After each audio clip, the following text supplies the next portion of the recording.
Good afternoon. This will be part two of my sharing my testimony of how I was born again, how that I received the Messiah. I shared with you in my past video that I was saved and born again in 1974. I was 24 years old back then, and at the time I was single, living with had shared an apartment with another guy, and he just one day gave me a book by Hal Lindsey called The Late Great Planet Earth, and suggested I read it. Now at that time, I was back in that time I was single. I consider myself a good person, but I was like most people, just living according to the flesh. Spend my weekends at the bars and so forth, but I basically consider myself a good person. Now I hadn't been to church in a long time. I was brought up and raised in the Catholic Church, and had stopped going to church totally by this time. But if someone would ask me at that time, did I believe in Jesus, or did I believe, because that's the only name I knew then, I would have said yes, and so forth, and believed that he was the Son of God and so forth.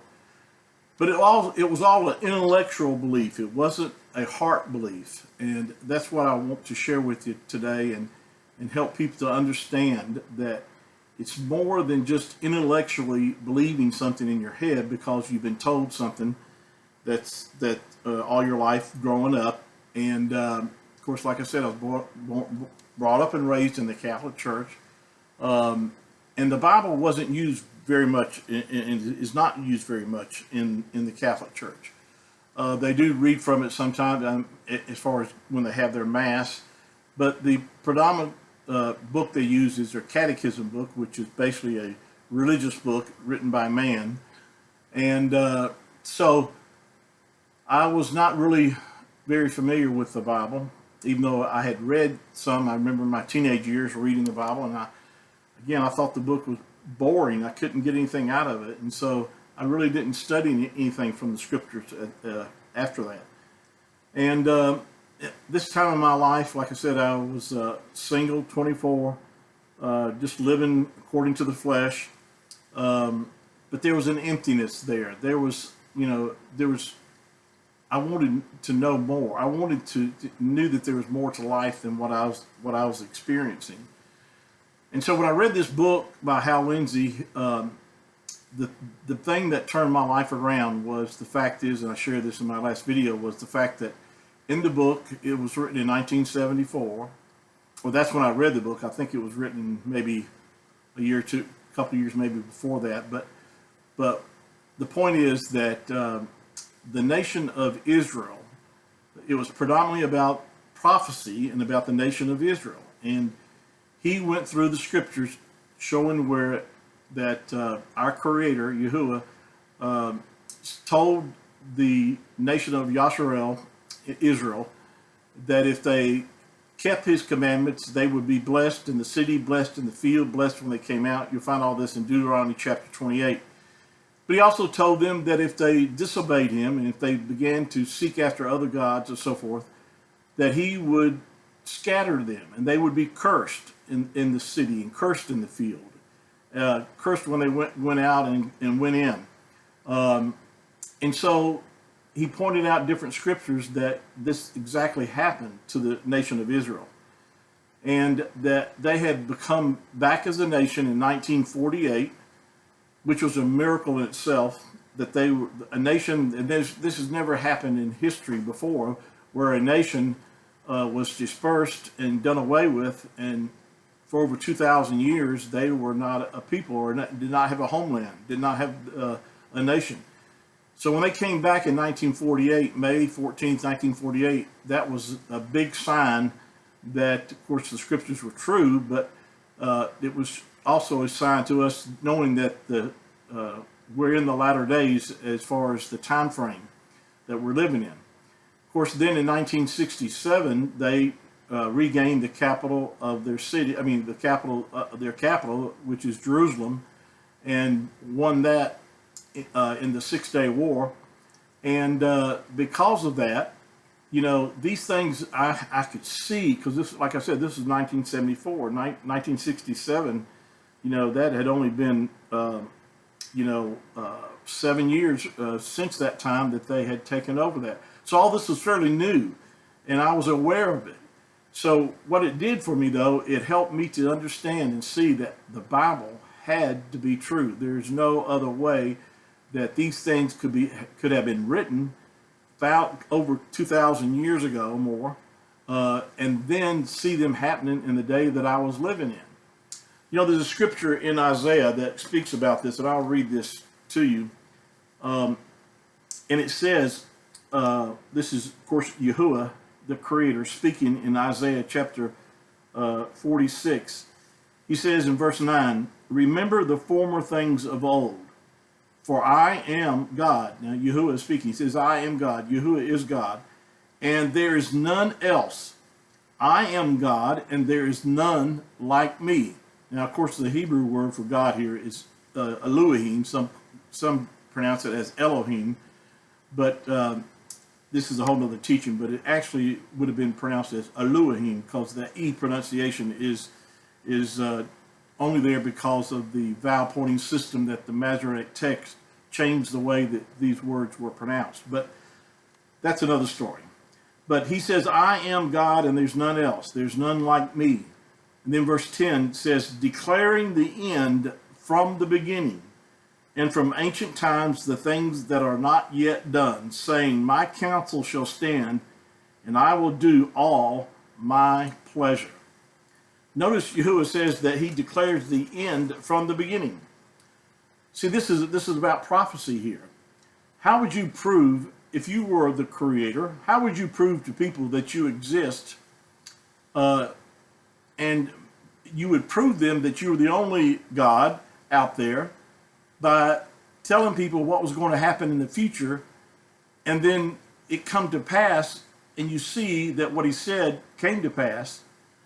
And even the Messiah, over the book of the Gospel of John, talking to his disciples before he was taken away and crucified, he said, "I'm telling you things before they come to pass, so when they come to pass, you might believe." So he was telling them that, I'm telling you what's going to happen in the future, and this is what's going to happen, and because of that, it'll cause you to believe. And so me reading in this book that I read, The Late Great Planet Earth, I began to see that these things that were predicted 2,000, 3,000 years ago were actually happening in the life that I was living in, and that was proof to me that the Bible had to be true. But just knowing that didn't cause me to be saved. It just created a hunger in me to seek Him. Now, being brought up and raised a Catholic, my theology was that I needed to clean up my life. I needed to stop sinning. I needed to go to church and do all these things. These are things that, because of my religious background that I had been exposed to, that's the only conception that I have of what I needed to do. Well, the process began, and it was over a 3 or 4 month period of time that I started searching and seeking. And I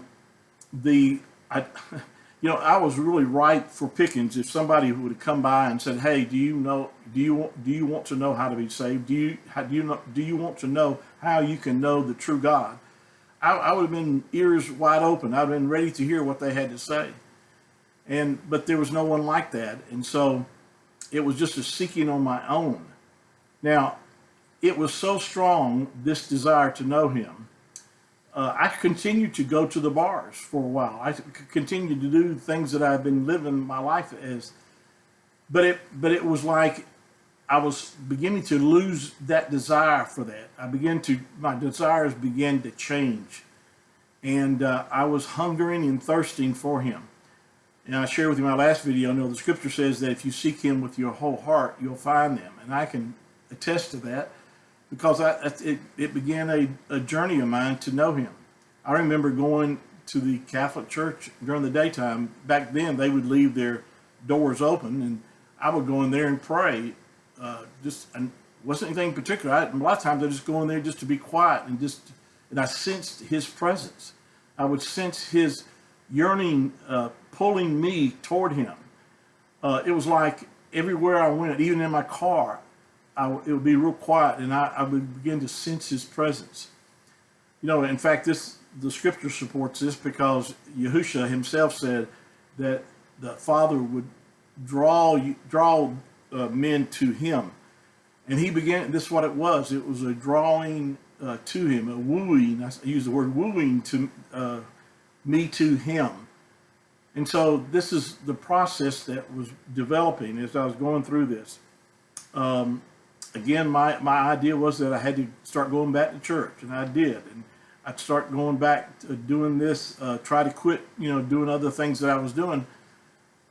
But that was my concept, see, of trying to find him. That's what I thought I had to do. And then one particular day in my bedroom at home, I remember it was like he spoke to me. And I remember the time that most of the guys that I hung around with, if I'd have told them that, I was beginning to read my Bible or so forth, that they would thought I was crazy or become a Jesus freak or whatever. But it was like he spoke to me. Yahuwah spoke to me and said, that I was more concerned about what other people thought than knowing him.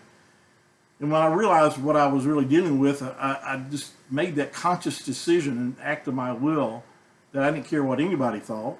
I didn't care what, I was going to do all it took to know him. And as I said, I began to find myself at home actually it was not my home, it was an apartment, in my bedroom on a Friday night, about 9:30, 10 o'clock, whereas before I would spend every Friday night at the bars. When I began to realize that I was at home reading my Bible on a Friday night, not because I was forced to, it was because I wanted to. And so it was quite evident that things were really changing to me. In fact, it dawned on me like, hey, something's really happening to me, because if someone had told me 6 weeks before that I'd be home on a Friday night, reading my Bible, I would have said, you're crazy, But there I was, and I was enjoying every bit of it. And it's what I wanted to do. And so I'm going to continue this on my next video because I'm really out of time here, and I don't want to just rush through the very end of this. So please listen in. I want to get this said on tape, and then we'll get in some other areas I really want to teach on. So thank you for your support and your encouragement, and I'll see you on our next broadcast. Thank you.